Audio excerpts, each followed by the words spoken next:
Yes, we'll be back from the break. Still watching Smart Means Business here. Manju Bariji with Masi Katsime, definitely with the latest business information that is quite very key and instrumental when it comes to the decision making and implementation. You a company CEO out there, well, this is quite very relevant information when it comes to that. But still, before we proceed into any other related discussion, I would love to still remind you that the markets on the Zabo platform are on any time from now, and for you to participate it's quite very simple. Step 92 hash is simply the code that will avail you with options where you'll be in position to buy government bond securities for just 15,000 Uganda shillings. Now the markets are going to be opening at exactly 8:15 a.m. running all the way to 3:15 p.m. That is East African time, effective Monday up to Friday, apart from the weekends and the public holidays when those markets can only be accessed. But of course, despite that, you have the rest of the days to make money. That doesn't stop you from participating onto the markets. That will make this a reality for you. And also, you have to remember that on top of step 92 hash, you have to register with your national identification number for you to proceed efficiently. And trust me, life will be the best by the end of the day. That's why Zabo says, my money, my future. And Altox East Africa tells you straightforward, you got to do something new for yourself. Remember, it is 2023. Well, at this point in time, as we kickstart off our morning, the day, the week, it's very important to get inspired. That's why we're heading into our tips and quotes for now.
Well, there is never a right time to do something. I mean, so many times we put ourselves to that position of trying to say, I feel like my time is not yet. Yeah, but you see, sometimes I believe these quotes, in most cases, they should be interpreted with wisdom. There is doing something in the wrong time and actually get the very worst results at the end of the day. So you just gotta be careful. So the ultimate question is, when is the right time to do something? And what is the right time to be done at that time? There are always these aspects of the three questions we need to ask yourself: how to do something, when to do it, how to do it, and why am I doing it? Quite very important questions when it comes to somebody that is pursuing purpose. Yeah, I believe actually these things actually need time for you to think. Because, man, this is a lifetime decision. Some decisions you make are a lifetime, and the consequences really cost us a lot. So definitely, if you're deciding, you have to think through it for some time. Consult, make consultations. It's good to consult. People can give you their Find opinions. Find out what people think. They can give you the opinions on what they think. Yeah. If maybe this thing could work, but everything, if it's a long-term thing, definitely you have to think about it for quite some time. You don't just be like, boom, I'm starting tomorrow. Did you give it a thought? Did you think of the consequences? Did you think of how you're going to sustain this? I mean, you don't just wake up in the morning and be like, boom. You have to have thought about it for quite a long time. But still, I believe there is something to, when somebody tells you there is never a right time to do something, There is a time when you gotta do. You just gotta make a move. You go. I mean, so many times we stay into our comfort zones. Find yourself you held up in there, and there is nothing you can actually do about it. But there is a step in life where you don't have to feel like it's the right time. It's about making a decision. Yes, what I'm saying is why they say it's never the right time is because you don't set like, oh, tomorrow I'm going to start. It takes a while, so that the moment it hits you, you go for it. You didn't time the time it hits you like, wow. Because by the time it hits you, you'll have thought about it. It has given you sleepless nights, you did not sleep. Yeah. So you wake up that very morning and like, wow, today I'm done, I'm going to start up something. But of course, away from that, actually, my bad, I usually read these rainbows, quite inspirational actually. True. There's the kids that are doing beautiful things, I can imagine. These are kids, one is 11 and their siblings, one is 11 and one is 7. And they're really good at painting. They do the painting. They do a painting. So I'm really inspired. And also I realize it goes back to the schools we go to. Man, I must say, True. schools really do contribute I a lot. know of a school which teaches people carpentry, and it's been happening for some time up till today. But you see, that's good. I mean, you leave school not just with passing national examinations, but you have a skill. Yes. You're going to pass your neighbor, all that. Yeah, so I mean, the school also contributes mostly these traditional schools, these international schools really. Actually, traditional schools are not much into skilling. They're not much into skilling. They're more into, okay, maybe of recent they're trying to change, but they're mainly into students passing in huge numbers because we think that as parents, that if students pass in large numbers in a given school, then that's the best school. But they don't put into the consideration of, okay, what else does this school add to my child? Okay, yeah, he got a good grade, but okay, so what? No, that's the question. So what? I'm saying traditional schools, I went to a traditional school in O-level, and because I transitioned to a private schools, so I saw a difference. In traditional schools where I was, we learned how to dig. I didn't know anything about holding a hoe, so everyone was petitioned and given a petition, and you'd go and dig. I remember in primary, we used to slash. You dig the school farm. Yeah, we used to slash it, and you get bruises and all that. Yeah. Unless now I know if maybe there is no someone to loan the place, I can slash. You can slash very well. I can slash peeling. How many kids nowadays know how to peel? No, we don't know. So we had days of school. They peel Irish potatoes. Yes, matoke as well. Home economics. But I think if you can peel Irish potatoes, you can also peel matoke, right? It's different. Matoke is different. Why? It's a skill. Actually, okay, I'm going to try it out. I've taken a while without. The last time I did it, it was horrible. It was not in shape. I mean, it was funny. But now, for a the time, potato, you just peel anyhow. No, but I'll use the experience from that to apply it to the matoke. I believe it works out. Yeah, so that's what I was saying. But for when I went to private school, it was about wake up in the morning at 4, you're doing morning prep at 7, immediately no breakfast. You're already in class, starting off. It was books all through. I think maybe the only time we had was maybe sports and sports day, and of course sports NDD. days. That was the only event, but the rest academics. Yeah, you have to pass. Academics. But of course, looking back, comparing, we used to have the traditional school I went to. We used to do jogging every morning on weekend. Every morning, weekend, exercising. Very key. It's healthy for the body. Chaka, you have sticks and you're walking, you're parading, you're walking. Okay. So, it was much, they used to let us relax our minds, despite books and despite the books, yeah. Yeah, so this is what they're doing, I think, now. Letting kids embrace what they're good at, what they're passionate about. Now, just imagine this kid can draw such if such a piece of art, if you could get yourself a daily monitor, you'll see beautiful painting of I don't know, it's a dolphin. I don't know, crossing out of the one on water. the shirt. Yes, and of course the crested crane. I mean, I wouldn't draw a pot. No, I wouldn't draw a pot at this age. I wouldn't even paint or so. If your kid is really good at something, please do encourage them. Okay, to pursue that now, imagine and they're going to do that for. They're going to earn money out of this at the age of 7, 11. 11 years. Huge amounts of money, 500,000 plus, 200,000 plus. Imagine, you used to hold 100 would excite you. Imagine that. 100. Nowadays, 100 shillings would excite you. 100 shillings. But these ones, they can purchase out of their hard work. They can purchase their things. If you want the phone, they have made the money. There's no need to ask your parents. Yeah, I mean, the earlier the kid starts to actually work, it's much more better. You know, it's very surprising how the Western world has framed out things in there. That, you know, at the time a child makes 15 years of age, they're expected to actually be responsible people. You know, but at 16 here, it's a different case. You probably, when your parents are still protecting you, they're still asking you, where did you spend the night?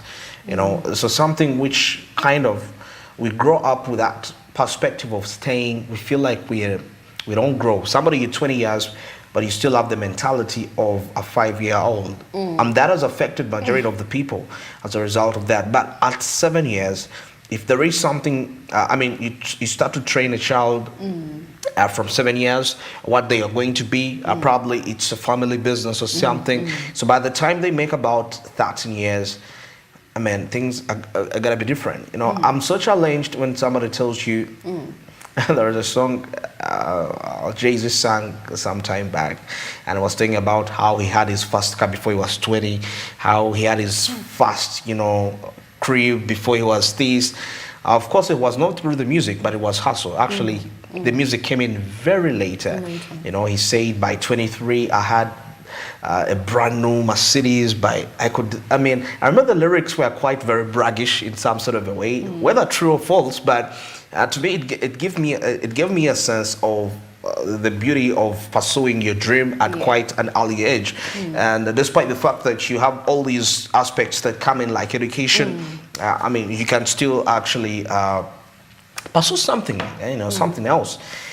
By 15 years, you know, personally, I dream it that by 20, my child must be already earning some money for himself. Probably by 20, he would say by 20 I was building, I was buying a plot of land. You know, it's possible to be done. It's not hard. I mean, what's so unique about the Western ideologies that we can't make? A child of 16 reasons like a 30-year-old here. I mean, that should put you to a challenge. Yes. In as much as, you know, somebody was saying, some person was like, you know, for the people that love dating and that, I mean, you come to Uganda, you approach a lady, you tell them, you know what, okay, he was comparing a European lady and American ladies, but of course it was all about based on the rate being raised. You find a Ugandan woman, you tell them, hey, I sell charcoal. I mean, she's going to look at you like, oh, I mean, you have no future, you know. But you approach an American lady or European lady, you tell her, hey, I sell charcoal, and she's going to tell you, okay, she's going to go back and be like, how do I make my husband have the best charcoal business within the country? You see the mindset change. And see, but all that comes as a result of how you raise the child, you know, how you raise the child. And with that mentality in Africa, it's the reason as to why we are still backward.